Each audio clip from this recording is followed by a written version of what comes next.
Olá pessoal, professor Thiago aqui com vocês novamente e hoje nós vamos trabalhar sobre um assunto dentro da experimentação que é experimentos fatoriais.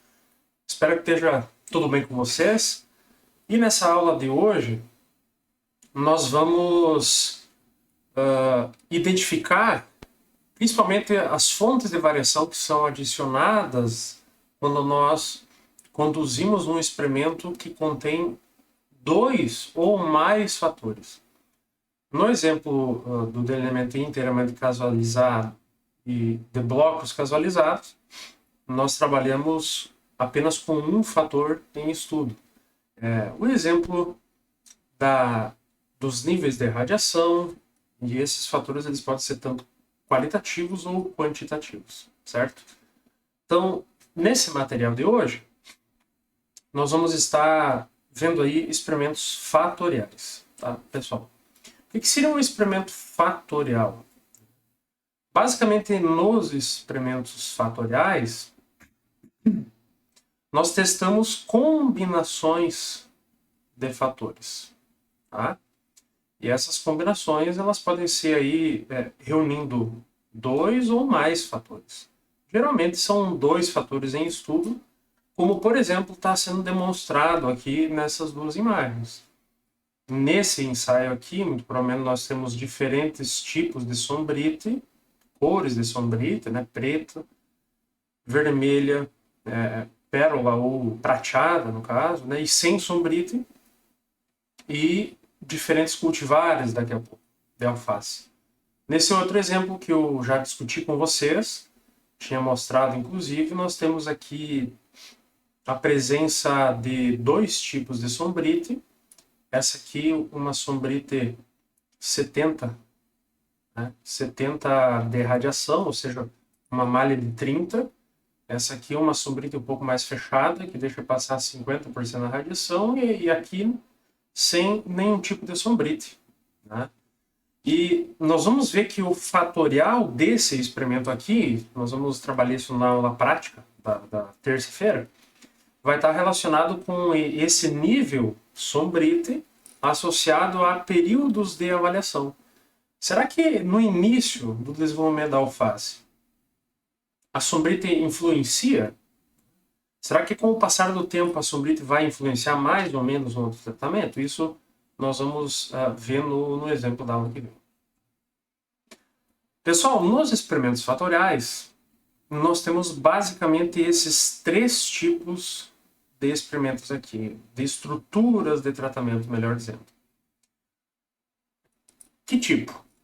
Basicamente, quando nós associamos dois fatores, nós podemos fazer essas combinações aqui. Eu comentei com vocês que geralmente os fatores em estudo, adubações, fungicidas, cultivares, enfim, eles podem ser divididos em qualitativos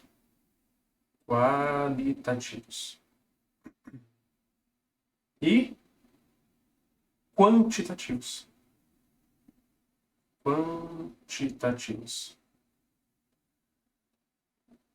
Aqui nos remete a uma ideia de qualidade, ou seja, o que muda lá no experimento é o tipo do fator, e aqui o que muda é a quantidade do fator. Por exemplo, doses de ureia, né? Seria um exemplo aqui de um fator quantitativo. E nos bifatoriais, quando nós temos dois fatores, a gente pode fazer essas combinações aqui. Eu posso ter dois fatores qualitativos. Aqui eu deixei alguns exemplos, né? Cultivares e tipos de adubação. Cultivar é um fator qualitativo, tipo de adubação também. Cultivares e épocas de semeadura, cultivares de diferentes sombritas e assim por diante. Nós podemos combinar diferentes fatores, sendo um qualitativo e um quantitativo, diferentes híbridos de milho cultivados com diferentes doses de nitrogênio. Nesse caso, seria aqui, ou diferentes fontes de fertilizantes, variando diferentes doses dessas fontes, do tipo quali-quali. E um terceiro exemplo, que também pode ser conduzido, é quando nós combinamos dois fatores quantitativos. Nesse tipo de experimento, nós temos uma particularidade conhecida aí como superfície de resposta. Basicamente é um gráfico 3D, eu vou mostrar para vocês, mas nós não vamos efetivamente realizar exemplos desse quanti aqui, tá? Aqui, pessoal, eu trago para vocês um exemplo de uma casualização, onde nós teríamos aí um fatorial do tipo qualitativo, né, que seria aqui cultivares, e épocas de semeadura, também um fator qualitativo, então um experimento qualitativo vezes qualitativo. Né? Duas cultivares, C1 e C2, três épocas de semeadura, época 1, época 2 e época 3. O número de tratamentos, pessoal, nos experimentos fatoriais, ele basicamente vem, isso eu já comentei com vocês, dos níveis de um fator vezes os níveis de outro fator. Se considerando aqui esse fator aqui A e esse aqui B, A vezes B, nós temos 2 vezes 3, 6 tratamentos. Que são na verdade, são os que estão sendo mostrados por essas cores aqui. Então vejam, pessoal, que nos fatoriais, os tratamentos eles são a combinação dos níveis dos fatores. Esses três primeiros, eu tenho a cultivar 1, certo? E esses três últimos tratamentos, a cultivar 2, tá?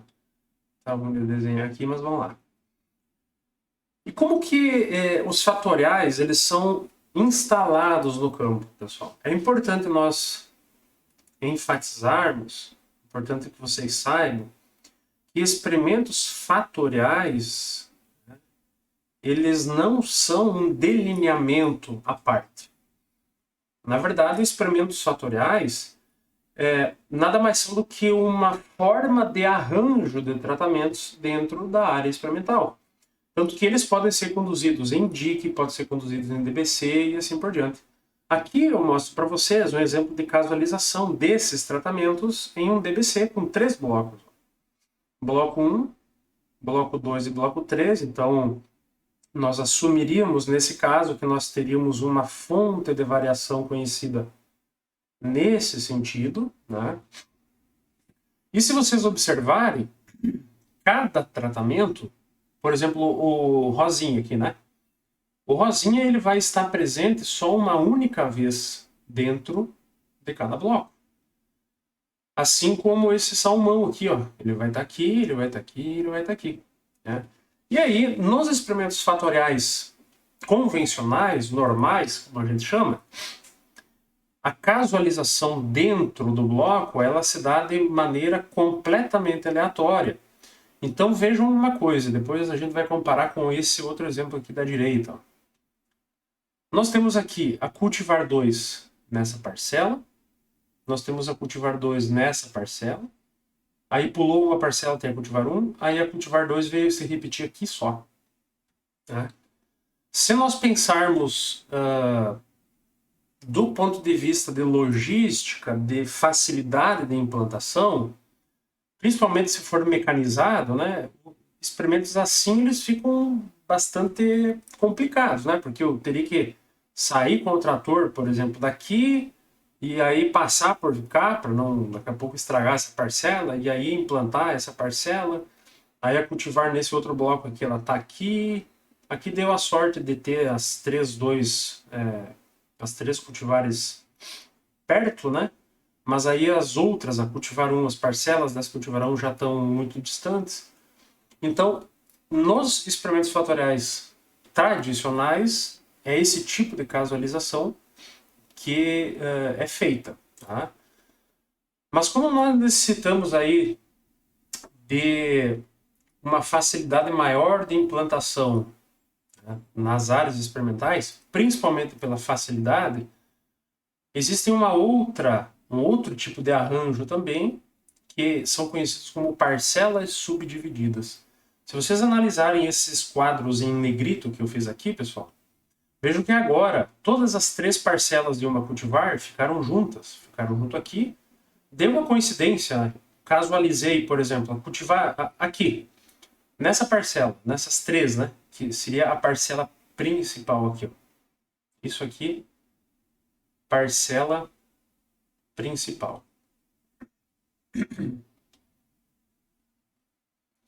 E cada uma dessas parcelinhas aqui dentro, que nesse caso aqui estão as épocas, né? Vai ser subparcela. Parcela. Tá. Primeiro eu casualizo a parcela principal, então vamos dizer assim, nessas 3 unidades, iria cultivar 1 ou cultivar 2? Sorteio, cultivar 1, beleza. Daí logo, como tem 2, só sobrou 2. Então lembra lá do grau liberdade, né, pessoal? Nesse caso aqui, o grau liberdade para cultivar é um só, né? Viram só que eu tive uma única opção de escolher qual cultivar que ia. No outro bloco, nessas 3 parcelas aqui, vai a cultivar 1 ou vai cultivar 2? Coincidentemente, caiu a 1 também, ficou próximo aqui, né? Nesse outro que já não. Nesse outro, a cultivar 1 veio para essas 3 parcelas aqui. Então, a parcela subdividida, ela é uma forma de facilitar um pouco a implantação, onde um fator você aloca em parcelas, vamos dizer assim, principais, parcelas grandes, e outro fator dentro dessas parcelas principais, que são conhecidas como subparcelas. Tá? Algumas vantagens aí do delineamento não, né? Dos experimentos fatoriais, pessoal. Basicamente, nós temos uma eficiência bastante grande na hora de, principalmente, identificar padrões, de extrair informações, de explorar o que nós estamos estudando. Quando nós combinamos, por exemplo, híbrido e dose de nitrogênio, entrando em milho, nós conseguimos identificar, em caso de interação, por exemplo, a gente vai ver o que é isso, qual que é uma dose de nitrogênio ótima para cada híbrido. A gente sabe que cada cultivar, cada híbrido tem uma resposta diferente. Então, se eu testo isso aqui junto, eu consigo ter essa resposta. Se eu testo só os híbridos cultivados de maneira separada e eu testo as doses de nitrogênio em um único híbrido, eu não consigo explorar essa interação, que é o objetivo dos experimentos fatoriais também. A gente diz que nos experimentos fatoriais nós temos repetições ocultas. De que forma?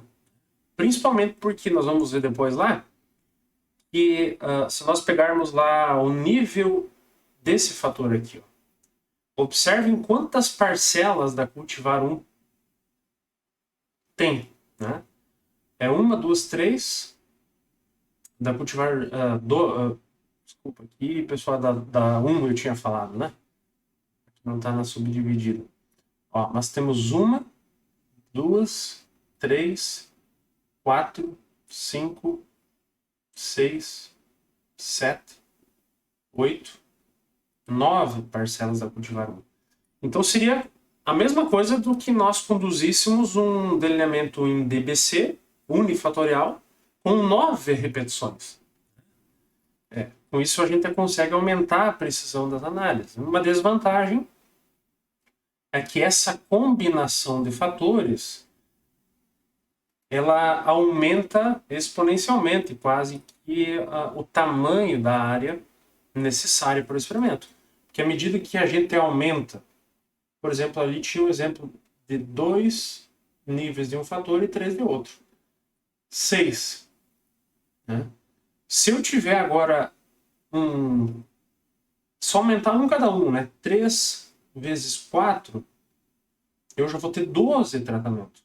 Então vejam só, eu aumentei um nível só de cada fator e eu dobrei o meu número de tratamentos. Então os experimentos fatoriais, eles, dependendo do número de níveis, eles podem ocupar uma área bastante grande, né? Isso precisa ser cuidado. Eu tinha comentado com vocês da questão da interação, tá, pessoal? E a interação ela acontece, ou ela pode acontecer, quando nós testamos dois fatores. Esse exemplo aqui são duas fontes de ureia, melhor dizendo, duas fontes de nitrogênio, nitrato e ureia, e dois híbridos de milho, híbrido 1, híbrido 2. Esses gráficos aqui, pessoal, eu acredito que vocês vão usar bastante esse tipo de gráfico. Nós vamos aprender como que se faz esses gráficos, tá? E aí, se vocês analisarem as respostas que eu coloquei aqui, isso aqui eu uso sempre para mostrar essas diferenças de interação. Observem só, nesse gráfico, onde está dizendo aqui a ausência de interação, como que é? Né? Vamos imaginar que nós temos uma resposta assim. Então, a média aqui do híbrido 1, se nós fazermos a média desses dois valores, vai ficar algo próximo de... vai dar 6 e 8... 6, né? Algo próximo de 6 aqui. Se nós olharmos o híbrido 2, a média do híbrido 2 ela já vai lá para uns quase 9, né? 8 e pouco. Então, em média de híbrido, nós temos uma diferença considerável aqui que a análise de variância vai nos dizer se isso aqui é significativo ou não. A média dos híbridos. Da mesma forma, se nós pegarmos agora aqui, vou colocar uma cor diferente, e formos fazer a média do fator nitrogênio, nós teríamos aqui do nitrato, né, uma média algo, como por aqui assim. Né? E, da mesma forma, a média ali da ureia, algo em torno dessa altura. Então, a média seria essa aqui e dessa aqui. Essa diferença aqui, a análise de variância também vai nos dizer se ela é significativa ou não. Mas agora o que nos importa é justamente essa interação que pode existir. Que nesse caso, na verdade, não existe, nesse primeiro exemplo que eu falei para vocês. Por quê? A interação, pessoal, ela vem basicamente da mudança de um nível de um fator quando você altera o nível do outro fator. O que eu quero dizer com isso? Se vocês analisarem essa diferença aqui, ó, né, pessoal? Ela é aqui uma diferença de x. Né? Diferença de x. Então, no híbrido 1, a diferença do nitrato para a ureia foi x. O que acontece quando eu mudo o híbrido? Quando eu venho aqui para o híbrido 2, por exemplo. Esse aqui eu já fiz de propósito, né? Eu mantive essa mesma diferença de x. E isso nos informa, isso nos deixa entender que a interação não existe nesse caso. Ou seja, quando eu mudei um híbrido, a resposta do nitrogênio foi a mesma. A diferença de um híbrido para outro foi a mesma. Embora os híbridos pareçam ter uma diferença na média deles significativa e as fontes também. Tá? Olha só o que acontece quando a gente pula para esse gráfico, pessoal. Seguindo a mesma lógica. Essa diferença aqui, ó, ela é de x. Vamos imaginar aqui. O que acontece quando eu troco o híbrido? Essa diferença ela mantém x? Não, ela ficou 3x daqui a pouco. Tá? Então isso é caracterizado por uma interação simples. E o simples está justamente relacionado com a interação ser causada pela amplitude da diferença, mas mantendo o ordenamento. Nesse caso aqui, se a gente pensar em médias, né, a ureia foi o primeiro, o nitrato foi o segundo para o híbrido 1. Quando a gente mudou para o híbrido 2, a ureia continuou sendo a primeira e o nitrato continuou sendo o segundo. Mas essas diferenças entre eles aumentaram. Tá? E uma terceira forma de interação que pode acontecer é uma interação complexa. A lógica é a mesma, mudam as diferenças, só que aí essas diferenças elas são tão grandes a ponto de inverter a ordem de um nível quando se muda o outro. Nesse caso aqui, ó, a ureia primeira, nitrato segundo pro híbrido 1. Quando eu fui pro híbrido 2, a ureia segundo, nitrato primeiro. Tá? Então, basicamente, aí os dois tipos principais de interação que podem acontecer nos experimentos aí, tá, pessoal? Não se assustem com os modelos aqui. Nós vamos ver que se vocês pegaram a lógica da análise de variância no DIC e no DBC, a única coisa que nós vamos ter que fazer é alguns passinhos a mais na nova, tá? Se vocês olharem para esse modelo, onde eu falo que o bifatorial indique, a gente consegue identificar o quê? Consegue identificar aqui o fator 1, consegue identificar o fator 2 e a interação entre esses fatores. Então, na tabela da análise de variância, agora, nós começamos lá com o DIC, né, que era tratamento e erro. DIC, tratamento e erro. No DBC, nós tínhamos tratamento, bloco e erro.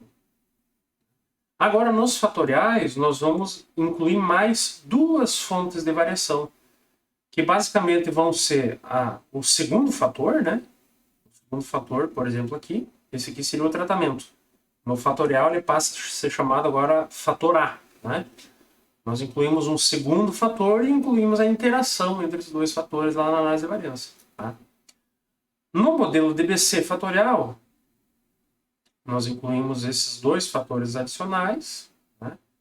E mantemos aí o efeito de bloco também. Então vejam que os fatoriais eles podem ser conduzidos tanto em bloco quanto em DIC, tá, pessoal? E também como em outros delineamentos mais complexos aí que nós não vamos abordar na disciplina. Tá? Assim como nós não vamos abordar trifatoriais. Nesse caso aqui, é uma situação onde nós avaliamos três fatores juntos. Por exemplo, fator A, 2 níveis, fator B, 3 níveis, fator C, 2 níveis. 2 vezes 3, 6. 6 vezes 2, 12 tratamentos. Nesse caso, um trifatorial. E aí vejam que o modelo vai ficando cada vez mais extenso, né, pessoal? Cada vez mais complexo de se analisar. Nós temos aqui uma interação tripla, por exemplo, que do ponto de vista, às vezes, biológico e prático, pode ser que não faça muito sentido alguns resultados observados na interação tripla. Mas nós identificamos aí, nós achamos artigos com trifatoriais, sem problema nenhum, mas eles são muito mais raros do que os bifatoriais, tá, pessoal?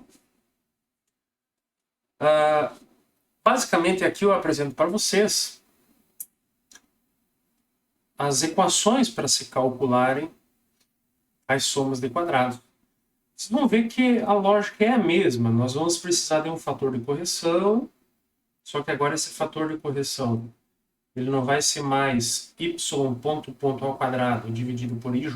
Nós vamos aumentar o fator, então ficou 3 pontinhos aqui, e jk. Né? I se refere ao fator A, J se refere ao fator B, e K se refere aos blocos, às repetições. Tá, pessoal?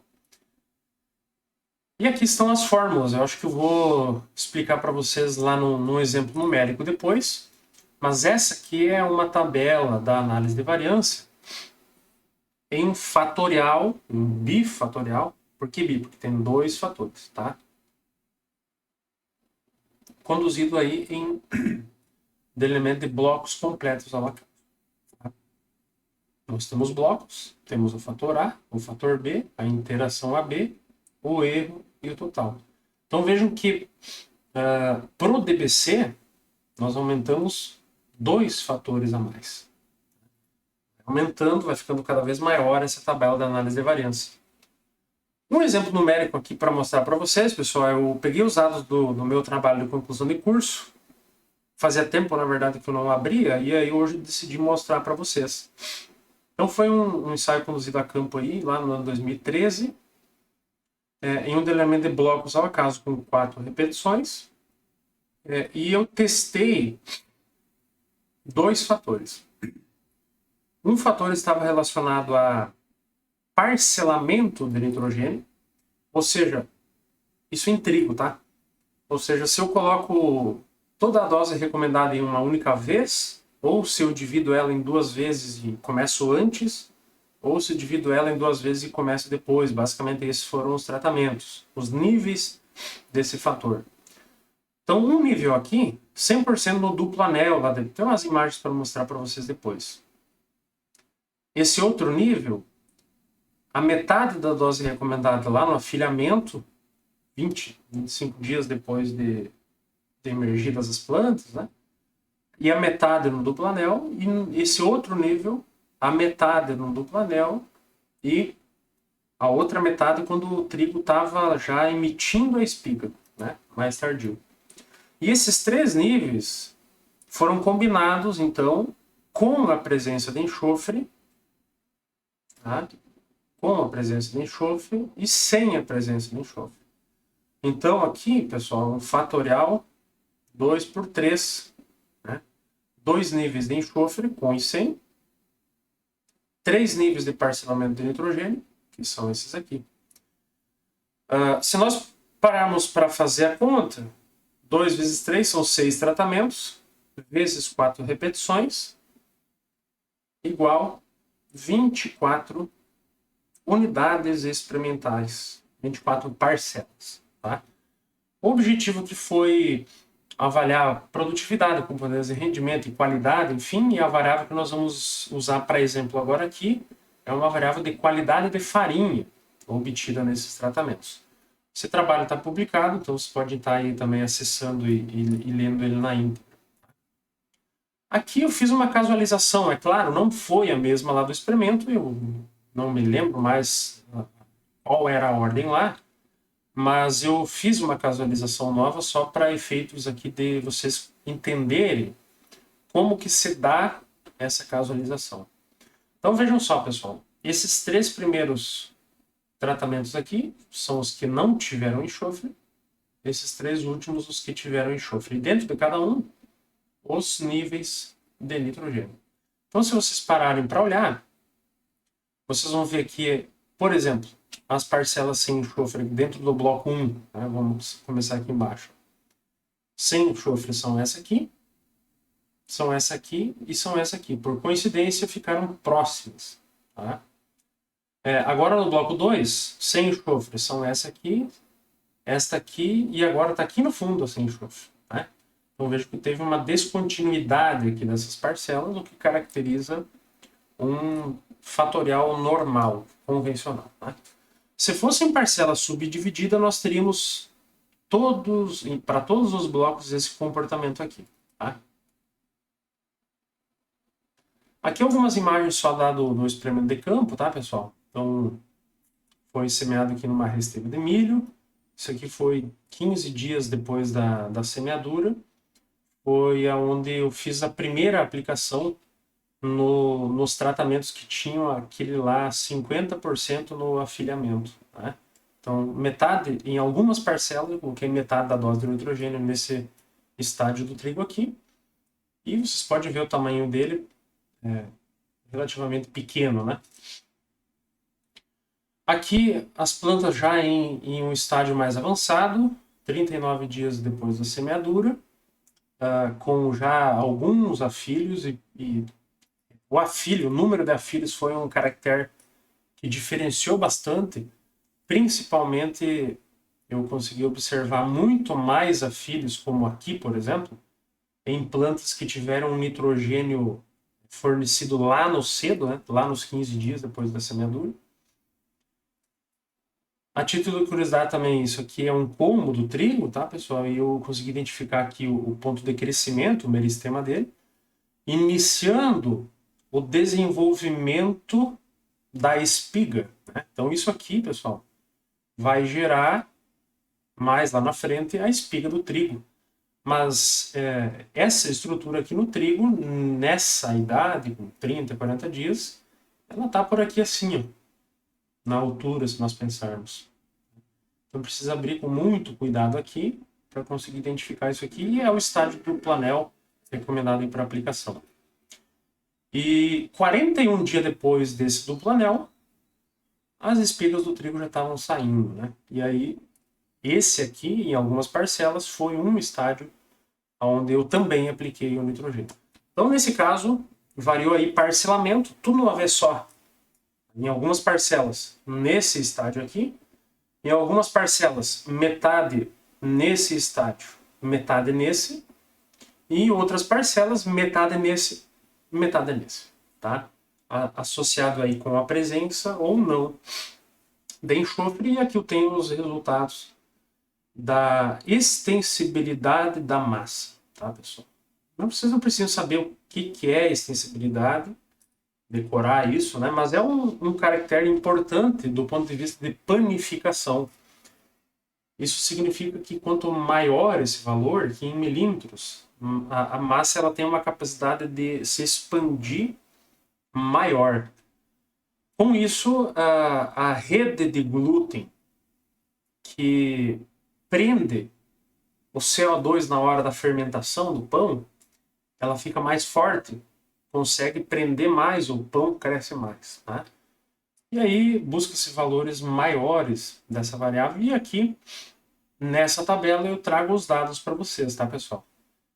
Aqui nessa primeira coluna, enxofre, com enxofre, nas próximas 3 linhas aqui, os tratamentos sem enxofre. Dentro de cada nível do enxofre, os 3 níveis de nitrogênio. No bloco 1, 2, 3 e 4. Tá, pessoal? Então, para nós fazermos aí os cálculos manualmente, essa tabela ela vai ser útil, tá?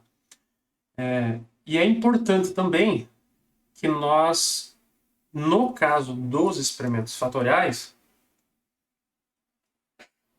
a gente construa uma tabela conhecida como dupla entrada. Tá? Por que dupla entrada? Porque nós vamos estar colocando nessa tabela um fator nas linhas, nesse caso aqui é o fator enxofre, e um outro fator nas colunas, nesse caso aqui é o fator nitrogênio. Tá? O que nós vamos fazer com isso? Nessa tabela dupla entrada, nós vamos estar colocando os totais de cada combinação de fator. Tá? O que é isso? Vamos ver aqui, ó, pessoal. Os totais das parcelas que tiveram enxofre e tiveram nitrogênio no afilhamento e no duplo anel, 286. Tá? Da onde que veio esse valor? Dessa soma aqui, ó. Tá?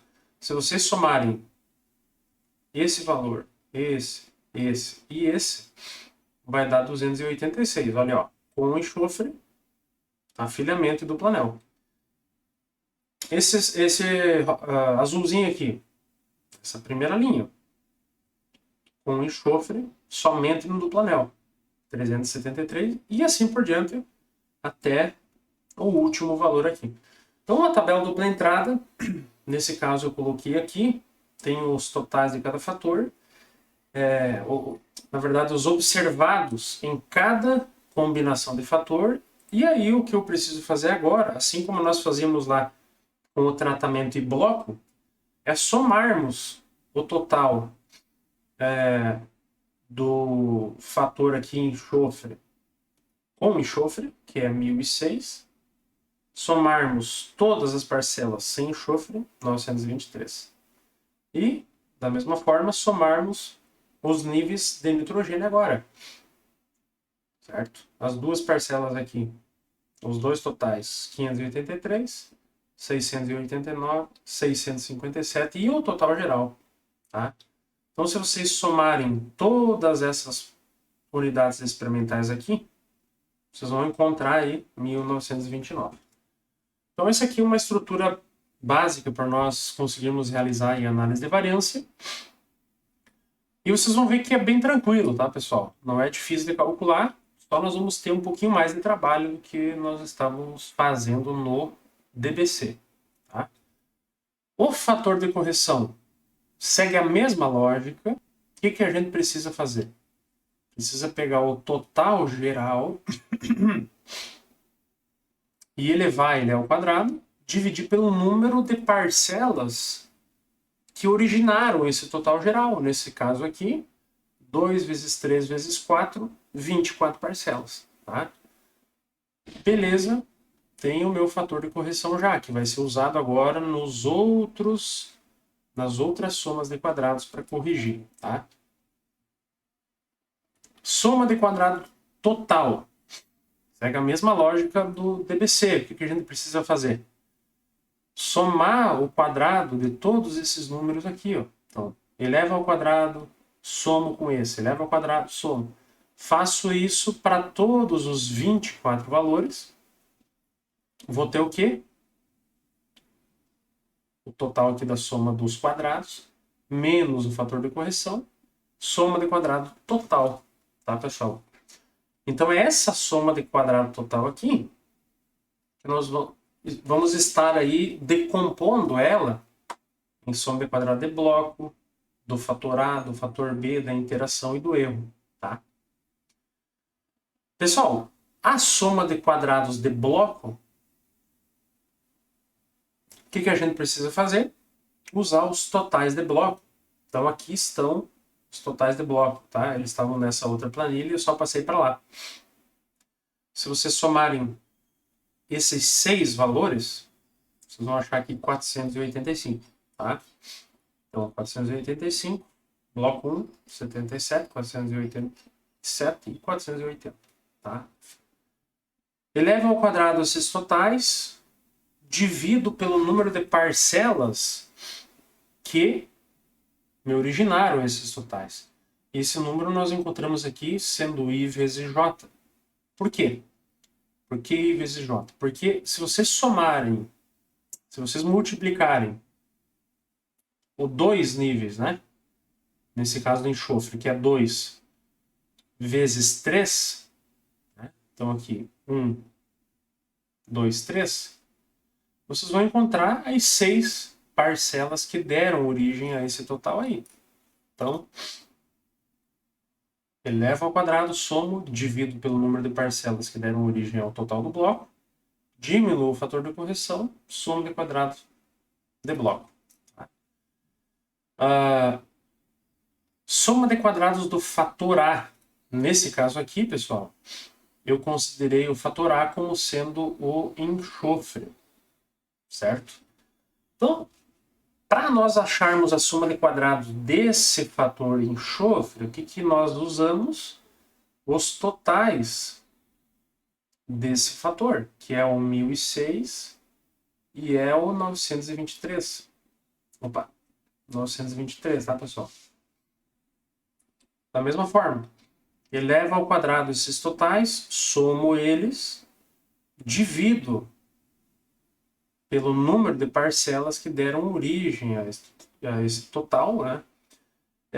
E nesse caso nosso aqui, o número de parcelas que deu origem ao fator A, ao total do A, vai ser o quê? Vai ser o número de níveis do fator B vezes o número de repetições, representadas aqui por J vezes K. Tá? Vamos ver de onde que saiu esses 12 totais? Daqui, pessoal.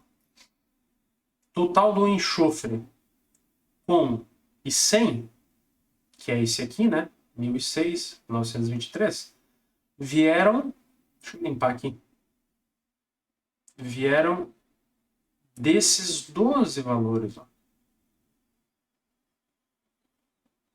Desses 12 valores aqui. Se vocês somarem ele, vocês vão encontrar esse aqui. Se vocês somarem esses outros 12, vocês vão encontrar 923, tá? Então, dividido por 12, menos fator de correção, soma de quadrados do fator A, tá? A mesma lógica nós consideramos aqui para o fator B. nós vamos somar agora os totais do fator B, que é o nitrogênio, nesse caso nosso, né? 583, 689, 657. Elevar esses números ao quadrado e dividir pelo número de parcelas que deram origem a esses totais. Tá? No caso do fator B, esse número de parcelas é dado pelo número de níveis do fator A I vezes o número de repetição. E aí, se nós voltarmos aqui naquela tabela bruta, lá, como a gente chama, né? Vocês vão identificar que os totais do, por exemplo, desse duplo anel aqui, eles vieram de onde? Vieram desses dois níveis de nitrogênio, de enxofre, melhor dizendo, né? Ou seja, este aqui e das 4 repetições. Então, agora, se vocês analisarem, o número de parcelas que deu origem ao total do fator nitrogênio, do primeiro nível dele, vejam só, vieram daqui, ó. Tá? Então, nesse caso aqui, 2 vezes 4, 8. Por isso que eu tenho aqui 8 como sendo o denominador. Diminui o fator de correção, tenho a soma de quadrados do fator B. Tá? E aí a interação, pessoal, a interação, como que nós calculamos ela? Como que a gente calcula a soma de quadrados da interação? Não trabalhando agora mais com os totais, mas sim com os valores de cada nível observado, né, dentro do outro fator. Ou seja, esses aqui, ó, 286, 370, 340, 290, 316 e 310. Quando eu somo esses valores ao quadrado e divido pelo número de repetições, porque esse 286, ó, 286 ele foi o total de 4 repetições. Certo? Aí eu preciso dividir pelo número 4 aqui para fechar a conta. Né? Quando eu elevo ao quadrado, somo e divido pelo número de repetições, desse resultado subtraio o fator de correção, eu vou ter a soma de quadrados da interação. Tá? E agora, a última soma de quadrados que nós calculamos é a soma de quadrados do erro. Eu esqueci de comentar, pessoal. Eu vou arrumar essa fórmula depois aqui, agora que eu anotei. Ó. Menos o fator de correção, menos, aqui tá, aqui continua. Esse valor, se vocês fazerem, vocês não vão achar esse valor 305 por essa fórmula. Aqui ainda faltou subtrair dessa fórmula aqui, ó, além do C, tá, pessoal? A gente precisa tirar aqui menos soma de quadrado do A, menos soma de quadrado do B. Depois eu ajeito e atualizo esse material para vocês, tá? Fazendo isso, né? Multiplicando, dividindo pelo número de repetições, subtraindo o fator de correção, subtraindo a soma de quadrado do A, subtraindo a soma de quadrado do B, vocês vão chegar nesse valor aqui, tá? E a soma de quadrado do erro é feita por diferença. Eu tenho a soma de quadrado total, vou diminuir dela a minha soma de quadrado do fator A, a minha soma de quadrado do fator B, a minha soma de quadrado da interação, a minha soma de quadrado de bloco, e a minha soma de quadrado do erro vai estar calculada. Tá, pessoal? E aí, quando nós temos esses valores já computados, nós precisamos aí colocar eles na tabela da análise de variância para realizar lá os testes de hipótese. Tá, pessoal? Aqui os respectivos graus de liberdade, eu já coloquei eles. Então, bloco tinha 4 blocos, eu tenho 3 graus de liberdade. O fator A, eu tinha 2 níveis, 2 menos 1 fica 1. O fator B, eu tinha 3, 3 menos 1 fica 2. A interação, o grau de liberdade da interação é a multiplicação desses aqui, que vai dar 2. O total, nós temos aqui como sendo o IJK, né? I vezes J vezes K, menos 1. Então, é o número total de parcelas menos 1. E aí o erro é por diferença. 23 menos 9, né? 4 menos 10. Eita, eu me atrapalhei aqui. 4, 5, 8. Sexta-feira de tarde não tá fácil. Vamos lá. Quando eu utilizo os graus de liberdade, né, para corrigir aqui e calcular os quadrados médios, a gente obtém os quadrados médios de cada um dos níveis, cada um dos fatores, pessoal. Vejam bem, nesse caso aqui, 3,49, aqui era 1, então ficou o mesmo, e assim por diante. Quadrados médios. O quadrado médio do erro, como nós tínhamos falado, ele vai servir como testador, vai ser o quadrado médio para testar se essas variações aqui de bloco, do fator A, do fator B, da interação AB, elas são significativas ou não.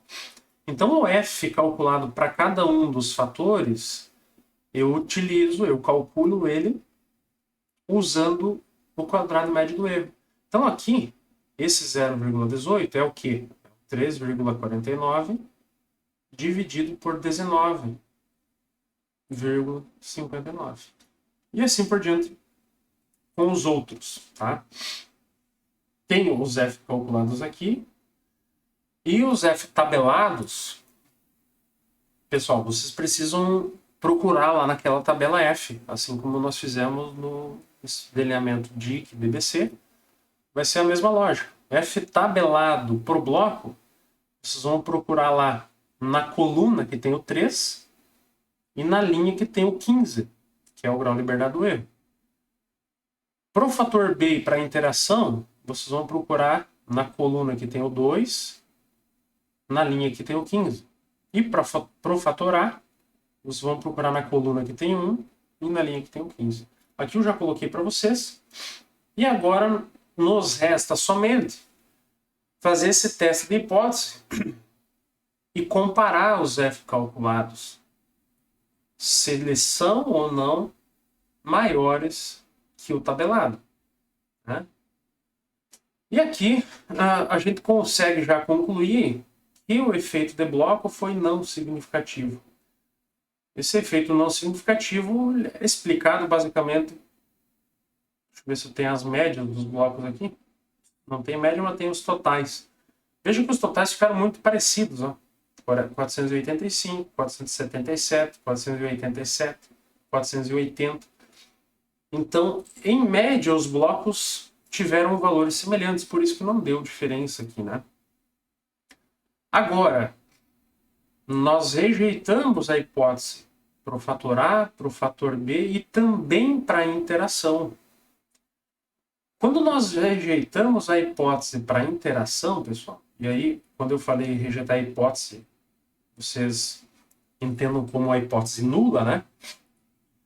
Significa que a mudança de um nível de um fator influencia no outro, tá? Aqui, o coeficiente de variação calculado, 5,51, uma precisão relativamente boa. E essa interação, nós conseguimos identificar ela aqui, pessoal. Lembra lá daquele primeiro passo que eu mostrei para vocês? Daqueles 3 gráficos lá, onde eu mostrava um que não tinha interação, um que tinha uma interação simples e uma que tinha uma interação complexa. Se vocês observarem, vocês vão ver que esse tipo de interação aqui foi uma interação simples. Por quê? Porque embora as magnitudes das diferenças aqui, ó, elas tenham mudado, por exemplo, considerando aqui sem enxofre, quando foi para enxofre, essas magnitudes elas mudaram bastante. Ó. Então, essa aqui aumentou também. Mas a ordem não mudou. Tanto que se vocês ranquearem, esse aqui fica em primeiro, esse aqui em segundo, esse aqui em terceiro. E quando mudou para outro fator, novamente, primeiro, segundo, terceiro. Tá? Mas a interação foi significativa. E se nós agora interpretássemos esse resultado do ponto de vista prático, né? A gente concluiria o seguinte. Nos tratamentos que não têm enxofre, aparentemente não faria tanta diferença colocar o nitrogênio em uma vez ou em duas vezes, né? Portanto, salientar, nós vamos fazer esses cálculos de comparação de médias nos fatoriais na próxima aula, tá, pessoal? Aqui só estou fazendo uma hipótese para vocês, que vai nos dizer o teste Tuckey. Por exemplo, se esse aqui foi A e esse aqui foi B, né? Isso aqui eu não posso dizer sem fazer o teste. Mas, aparentemente, melhor dizendo, sem o tratamento de enxofre, não deu tanta diferença entre você colocar o nitrogênio em uma vez ou em duas vezes, né? Agora, quando você coloca o enxofre, parece que os tratamentos que têm o nitrogênio somente no duplo anel proporcionam uma maior extensibilidade da massa. Novamente, aqui é só um teste de Tuckey que vai dizer, por exemplo, se esse aqui vai ser A, e esse aqui vai ser B, e esse aqui vai ser C. Eu não sei, tá? A gente precisa fazer um teste para identificar isso aqui. Mas isso aqui é a interação, tá, pessoal? Notem a diferença entre os parcelamentos de nitrogênio sem enxofre e com enxofre, tá? Nós caímos, então, nessa última situação aqui, ó.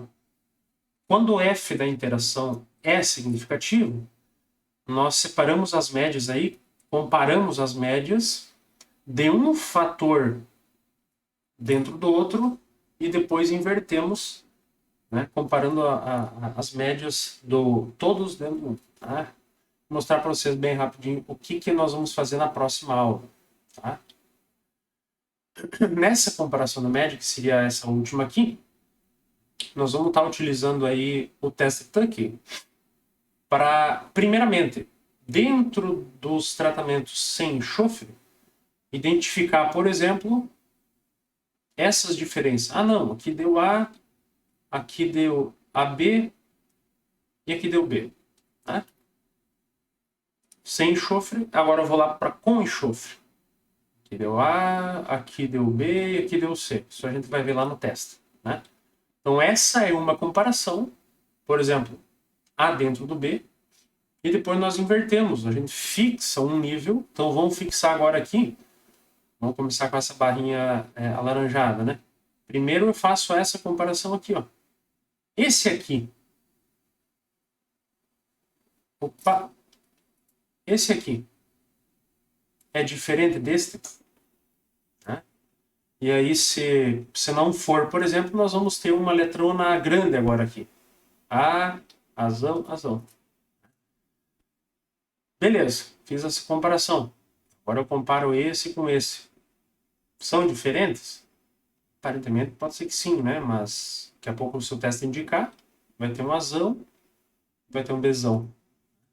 E por último, essa última comparação aqui. Então vejam só, nós precisamos, quando dá interação, desmembrar as médias como é conhecido, né? Se não der interação, pessoal, significativa, nós vamos lá avaliando os fatores principais. O fator enxofre, né, isso se não der interação. O fator enxofre foi significativo, aí eu precisaria daqui a pouco fazer a média desses três valores, a média desses outros três, e ver se essa diferença aqui foi significativa ou não. Se for, beleza, faz as comparações, discute. E aí, um segundo fator, o fator nitrogênio, foi significativo ou não? Se foi, compara as médias e faz as interpretações. Se a análise de variância não indicar nenhum F significativo, alguma coisa pode ter dado errado, pode ter sido desde lá do planejamento do experimento, de nós termos escolhido tratamentos que não são diferentes, né? Que não causam uma variação significativa, erros nas coletas de dados, coeficiente de variação muito alto e assim por diante. Tá?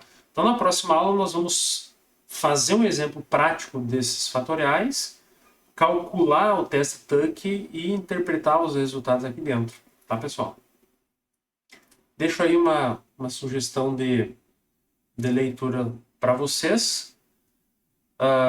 Qualquer coisa que vocês precisarem, entrem em contato comigo aí por e-mail, pelo WhatsApp. E no mais, por hoje era isso. Um grande abraço para vocês e até a próxima aula. Valeu!